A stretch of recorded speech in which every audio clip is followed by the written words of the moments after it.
বলে যে আমি টাকা পয়সা দেবো, এই দেবো, সে আমার সাথে সময় কাটাও, কি আমার সাথে শারীরিক সম্পর্ক চাহিদা মেটাও। আমি তো এগুলো তাদের কাছ থেকে আশা করি না, আমি জায়গায় কাজ করতে আসি, টাকা নিতে আসি। জি, যেহেতু উনি পরে ইটের ভাটার উনি আমার মালিক। প্রশ্নের উত্তর দেয়, হ্যাঁ, যে তোমার যে চেহারা, তুমি যে স্মার্ট সুন্দর, তোমার কি দরকার আছে যে ইটার ভাটাতে এই রোদে পুইরা কাজ করার? জি তোমার সংসার চালাতে কয় টাকা লাগবো আমি দিব। তখন তো আমি ভাবছিলাম তাহলে তো ভালোই আমার কপাল, জি। উনি যদি আমার সংসার চালায়, আমার খরচা দেয়, তাহলে তো আমার ভালো, আমাকে আর কাজ করা লাগবে না। মানে আপনি উনি যে- ভাবতেছিলেন যে হয়তো উনি আপনার সাহায্য করবে। হ্যাঁ, এটা ভাবছিলাম আর কি। তখন উনি আমার বলে যে হ্যাঁ দিব, সব কিছু দেবো, মাসে মাসে 5,000, 7,000, 8,000, 10,000 যা লাগবে তোমার, যখন যেটা, কাপড় চোপড় তো শুরু করে, তোমার মায়ের ওষুধ থেকে শুরু করে, তোমার ভাই বোনের থেকে শুরু করে সব কিছুই আমি দেবো। জি তো আমি তো ভালো কথা, যেহেতু আপনারা তো ধনী মানুষ, আপনাদের টাকা পয়সার অভাব নেই, যেহেতু আমরা গরিব মানুষ, গরিবদের উপকার করা তো এটা ভালো, আল্লাহ তাদের ভালোবাসে। তখন উনি বলে হ্যাঁ আমি দিব, কিন্তু তোমার কাছ থেকে আমার একটা কথা। তা আমি তখন বললাম যে তোমার কাছ থেকে একটা আমি জিনিস চাই। তখন আমি বললাম আমার কাছে কী এমন জিনিস আছে যে চাইলে আপনি পাইবেন না? তখন উনি আমার বলে যে একটাই জিনিস আছে যেটা তোমার আমি ভালো করে মানে বুঝা বলি, স্বামী স্ত্রীর যে সম্পর্ক, মানে এটা তোমাকে আমি যখন ডাকবো তখন আমার সাথে আসতে হবে, থাকতে হবে, শারীরিক সম্পর্ক চাহিদা মিটাতে হবে। তা আমি এটা তো কখনো আপনার কাছে আমি আশা করি না যে আপনি যে আমাকে এই কথাটা বলতেছেন। আর আমি তাছাড়া তো আপনি অনেক ছোট তখন। হ্যাঁ, 16-17 আমি তো বছর। আপনার একটা মেয়ের মতো, কারণ আমার তো বয়স 16 বছর, তখন তো আমি অনেক ছোট ছিলাম। জি সে কিন্তু আমার কষ্টটা বুঝতো না। আমি পারভিন, আমার দেশের বাড়ি টাঙ্গাইলে। তো আমি একটা গরিব ঘরের মেয়ে, আমার বাবা ইটের ভাটাতে কাজ করতো। তো বাড়িতে আমি বড়, আর 2টা ভাই ছোট, মা অনেক বয়স হয়েছে, অসুস্থ। তো আমার বাবা ইটের ভাটাতে অনেক দিন ধরে কাজ করে। একদিন হঠাৎ করে অসুস্থ হয়ে যায় তিনি। অসুস্থ হওয়ার পর অনেক টাকা পয়সার সাহায্য নিয়ে তার চিকিৎসা করি, কিন্তু সে ভালো হয় না। 3-4 মাস এইভাবে কাটার পর উনি মারা যায়। তো আমাদের সংসারে চালার মতো কোনো লোক ছিল না, যেহেতু আমি সবার বড়। জি, ভাইগুলা ছোট ছোট। হ্যাঁ, 2টা ভাই ছিল ছোট। আর মা যে পরের বাড়ি কাজ করে নিয়ে এসে খাওয়াবো, মা তো অনেক বয়স, জি অসুস্থ উনিও। মানে অনেক বয়স হয়েছে, মানে উনিও পুরোপুরি অসুস্থ। এখন সংসারটা চালার মতো লোক ছিল না। আর আমার মামাদের বাড়ির থেকে যে টাকা পয়সা, কি চাল ডাল বাজার টাজার নিয়ে এসে আমাদের সংসারে চালাবো, তাদের এত কোনো আত্মীয় সম্পদ ছিল না, ওরা একটু গরিব ধরনের। আর তারপরে দেয় মাঝে মাঝে, কিন্তু একদিন, 2 দিন, 3 দিন দিবে, ঠিক আছে না? জি জি। তারপরে তো তারা দিবে না, আর নিজের সংসার নিজেদের চালাতে হবে। তখন আমি চিন্তা করলাম, আমি তখন 16-17 বছর বয়স, আমি কিন্তু আগে অনেক সুন্দর ছিলাম। পরে আমি চিন্তা করলাম তাহলে আমার বাবা যেই জায়গাতে কাজ করতো সেই জায়গাতে আমি যাই কাজটা নিই, কারণ অনেক মেয়েরা তো কর্ম করে। জি হ্যাঁ, অনেক অনেক কাজ কাম আমাদের করে। বাংলাদেশে এখন অনেক মেয়েরাই কর্মজীবী। জি, পরে আমি ওই জায়গায় গেলাম, যাই আমি ওই মালিকের কাছে বললাম, তো বললো আচ্ছা ঠিক আছে, তুমি তাহলে করতে পারো, অসুবিধা নেই, যদি তুমি করতে পারো করতে থাকো, সমস্যা কী। পরে আমি ওই জায়গাতে কাজে লেগে যাই। পরে এভাবে কাজ করি, অনেক মানে ছেলে মেয়ে সবাই এক জায়গায়। জি আর আমি তো অনেক স্মার্ট সুন্দর ছিলাম, সবসময় পরিষ্কার পরিচ্ছন্ন থাকতাম। জি। তো অনেক ছেলেরা আমার দিকে কুনজরে মানে তাকাতো। অনেকে বুঝতেই পারতো না যে আপনি এত গরিব ঘরের একটা মেয়ে। হ্যাঁ, পরে অনেকে তাকাতো, অনেক ধরনের কথা বলতো, অনেকে প্রেম প্রীতি করতে চায়, অনেকে বিয়ে করতে চায়। তখন আমি চিন্তা করলাম, এখন যদি আমি প্রেম প্রীতি ভালোবাসা বিয়ে করতে যাই, তাহলে আমার সংসারটা চলবে না, চলবে না। যেহেতু আমার ভাইরা ছোট ছোট, জি। মা আমার অসুস্থ। না আপনার ভাইয়েরা কি মা লেখাপড়া করে? হ্যাঁ, মা তো কোনো কাজ করতে পারবে না। তা আমি তখন রাজি হই না তাদের কথায়।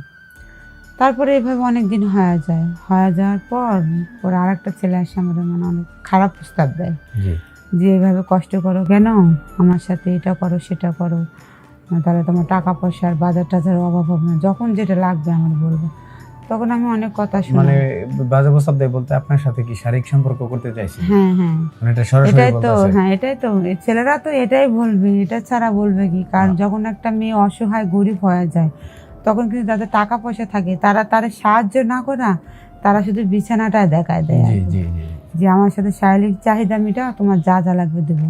শোনো, 10 টাকা কেউ মাগনা দেয় না, জি কিছু পেতে হলে কিছু দিতে হয়। ছেলেদের তো এটাই কথা আগে, যে কিছু দিতে হলে কিছু পেতে হয়, কিংবা কিছু নিতে গেলে কিছু দিতে হয়, এইটুকুই তো। পরে আমি ওই জায়গায় সর্দার ছিল, জি মাতব্বর বলে, তারে আমি এসব বিষয়ে কিছু জানাই। কিন্তু সে যে আরেক ধরনের, ও তো আরেক নজরে তাকায়, এটা আমি ভাবতাম না। কিন্তু আমি মানে সে হলো হচ্ছে আর কি। সে পুরা লুচ্চা, ও তো আমাকে আগেই খারাপ নজরে তাকাতো, কিন্তু আমি তাকে ভালো মনে করতাম, যে ভাবতাম যে মনে ও লোকটা আমার মানে আমার কষ্টটা বোঝে। কষ্ট মানে আপনি যে হ্যাঁ। কাজ করতেছেন এটাই খেয়াল করতেছে, হ্যাঁ, কিন্তু আপনার তখন অন্য আমি- নজর তাকাইতো। তখন আমি ভাবলাম যে আমি তার কাছে যাই, সম্পূর্ণ কথা তার আমি মানে সব কিছু খুলে বলি, জি যেহেতু কিছু সাহায্য পাওয়া যায় কিংবা তাদের কাছ থেকে মুক্তি পেতে চাই আমি। মানে এসব কথা আমার প্রতিদিন শুনতে আর ভালো লাগে না। আচ্ছা পরে আমি তার কাছে মানে একটু বললাম যে আপনার সাথে কিছু কথা আছে, যে একটু সময় দেন আমার।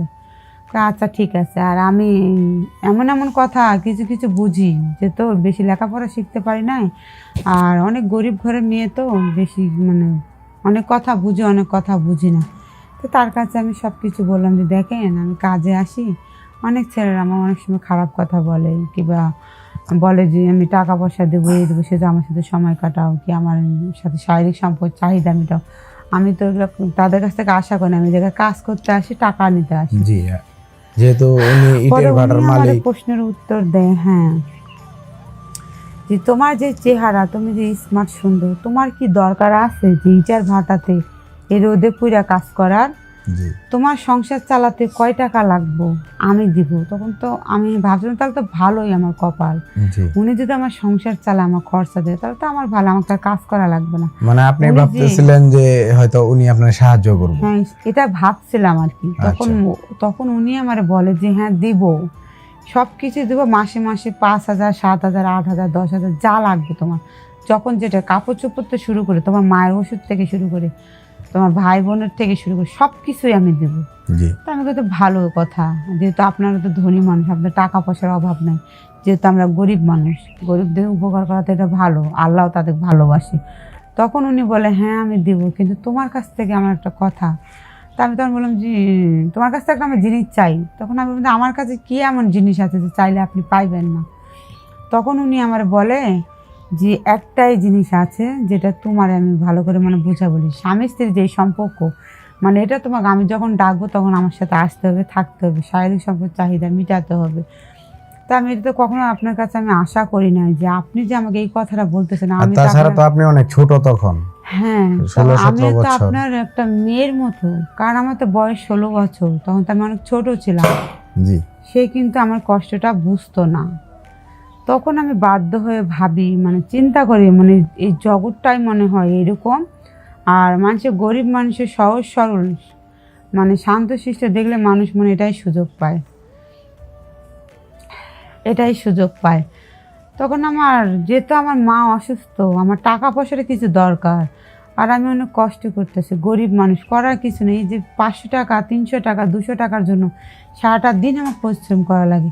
আমি কিন্তু অনেক ভালো মেয়ে ছিলাম, কিন্তু তারপরেও আমি মানে বাধ্য হয়ে এই কাজটা আমার করতে হয়েছে। পরে মাতাব্বরের হ্যাঁ, সাথে থাকলেন মাতব্বরের আপনি। লগে। বোঝো তো আমরা গরিব, এখন ভালো খাইতে গেলে, ভালো থাকতে গেলে, ভালো করতে না গেলে আপনি এখন- চিন্তা করলেন যে সারাদিন কাজ করার চাইতে আধা ঘন্টা সময় এদিক দিয়ে একটু সময় দেয়, ওটা কোনো কষ্টটা ব্যাপার সহ্য না। করে নিলেন আর কি। কিন্তু এটা আমি চরম একটা ভুল কাজ করছিলাম, জি যে আমি কি আর ও কি, কিন্তু আমার করার কিছুই ছিল না, কোনো রাস্তা ছিল না আমি 500 টাকা দিন মজুরি কাজ কইরা, এই যে মায়ের চিকিৎসা, এই ছোট ছোট ভাই বোনগুলো লেখাপড়া, আবার আমাকে নিজের সংসার চালা খুব কষ্ট হয়ে যায়। জি এই জন্য আমি কাজের ফাঁকে একটু করে তাদের সময় দিতাম, জি প্রতিদিন না, সপ্তাহে 2 দিন।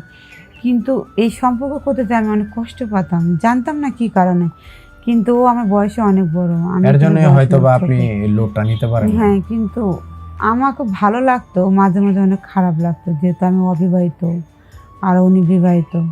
কিন্তু এটা আমি অনেক মানে কারো কাছে বলতে পারি না, কিন্তু এটা আমি অন্যায় করছি, ভুল করছি। কিন্তু আমার মতো যতই গরিব হোক, কষ্ট করে থাকবা, খাবা, তো কখনো এসব খারাপ পথে যাব না, কারো কথায়, কারো টাকা পয়সা লোভে পড়া। মা বোনেরা, এসব পথে আপনারা কখনো যাবেন না, লোভে পড়ে। কষ্ট করে কর্ম করে খাও, সৎ পথে কামাই করে খাও, তাতে সংসার ভালো থাকবো, উন্নতি হবো। তা আমার মতো এই ভুল কাজ কেউ করবেন না। আল্লাহ হাফিজ।